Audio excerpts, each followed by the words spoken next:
Mr. President, I do want to drill down on something you both brought up.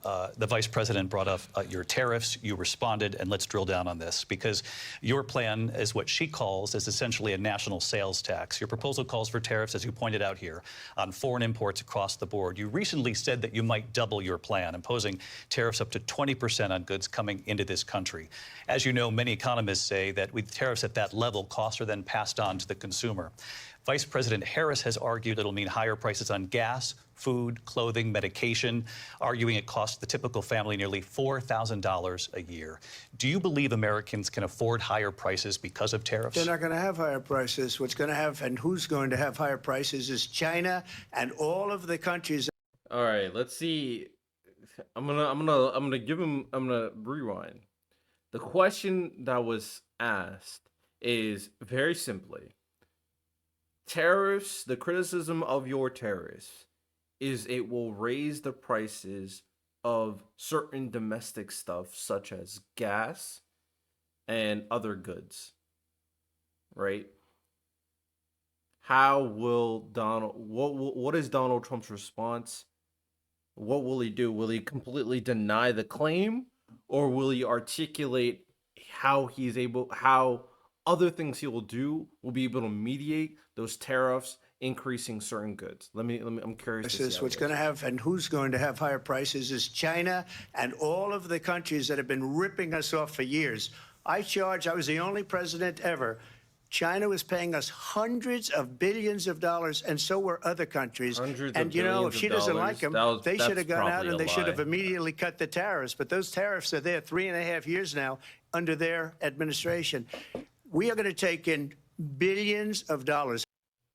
Fair point. The tariff, I think there is a tariff on China that is still there by Joe Biden when I was looking into it. So that's a fair point. That's a fair point. That's not a bad point. That's not a bad point by any means. I'm curious to see what if Kamala's gonna. I think that is a point that should be responded to, but I don't know if Kamala's gonna respond to that. Hundreds of billions of dollars. I had no inflation, virtually no inflation. They had the highest inflation perhaps in the history of our country because I've never seen a worse period of time. People can't go out and buy cereal or bacon or eggs or anything else. The people of our country are absolutely dying with what they've done. They've destroyed the economy. And all you have to do is look at a poll. The polls say 80 and 85 and even 90% that the Trump economy was great, that their economy was terrible. Vice President Harris, I do want to ask for your response, and you heard what the president said there, because the Biden administration did keep a number of the Trump tariffs. I'm so glad he's following, because I said that was a really good point by Donald Trump. So I'm glad he articulated that point in particular. I need Kamala to respond to this, and we'll see what happens. Also, there's some interesting points that Trump did make, so I wonder if Kamala can respond to that. This is going to be a very tough response, Kamala. This is how you determine if you're presidential material. So lock in. In place. So how do you respond? Well, let's be clear that the Trump administration resulted in a trade deficit, one of the highest we've ever seen in the history of America. He invited trade wars. You want to talk about his deal with China? What he ended up doing is under Donald Trump's presidency, he ended up selling American chips to China to help them improve and modernize their military, basically sold us out, when a policy about China should be in making sure the United States of America wins the competition for the 21st century, which means focusing on the details of what that requires, focusing on relationships with our allies, focusing on investing in American-based technology so that we win the race on AI, on quantum computing, focusing on what we need to do to support America's workforce so that we don't end up having, on the short end of the stick, in terms of workers' rights. But what Donald Trump did, let's talk about this, with COVID, is he actually... Before I allow her to continue, Kamala 100% did not answer the question. And I guess... No, I feel like you need to have a good response for this. It's a little bit political maneuvering. It's possible that there is no good answer for this. What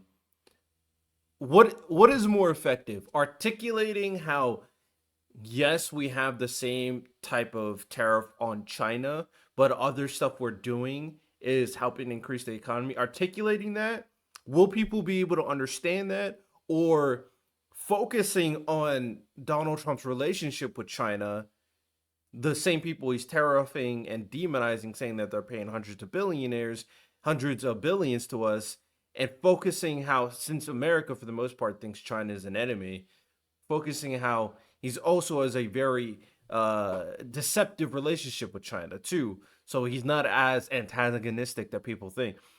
What is more effective to get a reaction out of the American people? Anybody who's smart would understand the first way I said. Like me, I think the first way would have been more effective. But I don't know. It's just political maneuvering. It's not. I'm not satisfied with the Thanked answer. President Xi But I get what she's for doing. what he did during COVID. Look at his tweet. Thank you, President Xi, exclamation point, when we know that Xi was responsible for lacking and not giving us transparency about the origins of COVID.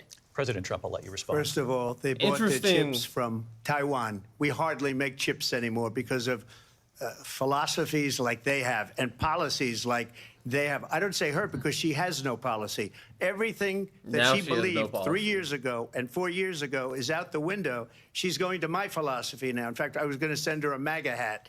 She's gone to my philosophy. But if she ever got elected, she'd change it. And it will be the end of our country. She's a Marxist. Everybody knows she's a Marxist. Her father's a Marxist professor in economics. And That was pretty weird. Weird line of logic right there.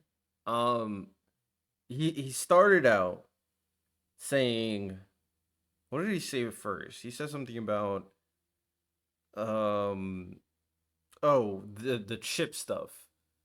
Chips, we don't make chips, and that's because of their philosophies. So he's just shifting. Even though he was the president, he takes all the credit for everything that happens in his presidency.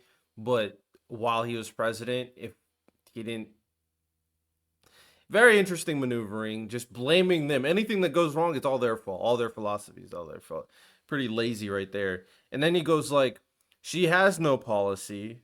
She takes my policy, and she's a Marxist. So she has no policy, she takes my policy, and she's a Marxist. All three of those things he said in one sentence. That doesn't make any sense. That absolutely makes no sense. You said all of them in the same sentence. How can she have your policies but also have no policies, but the policies she took from you are also Marxist policies? Is that anybody following? I don't know, man. he taught her well. But when you look at what she's done to our country, and when you look at these millions and millions of people that are pouring into our country monthly, where it's, I believe, 21 million. Again, he brings up immigration, and we're not talking about immigration. He always tries to bring up the same talking points into every answer. It's so lazy. It's so lazy. Oh my people, god. not the 15. It's a bit of political maneuvering because the probably number one issue that Republicans care about is immigration. So he wants to talk about it every time he can. But it's so lazy.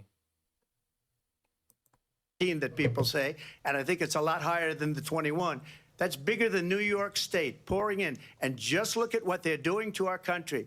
They're criminals. Many of these people coming in are criminals. And that's bad for our economy, too. You know, you mentioned before, we'll talk about immigration later. Well, bad immigration is the worst thing that can happen to our economy.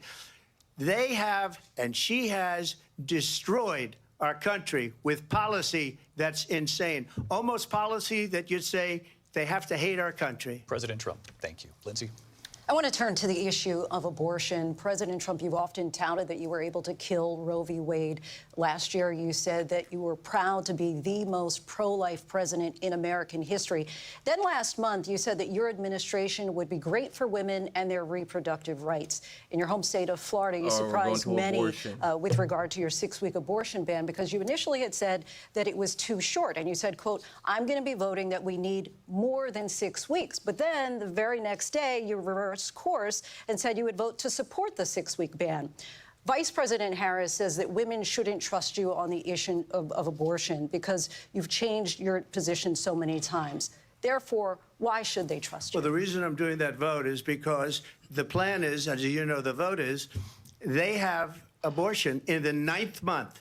They even have, and you can look at the governor of West Virginia, the previous governor of West Virginia, not the current governor, who's doing an excellent job, but the governor before, he said the baby will be born and we will decide what to do with the baby. In other words, we'll execute the baby. And that's why I did that, because that predominates, because they're radical. The Democrats are radical in that. And her vice presidential pick, which You've changed your position so many times.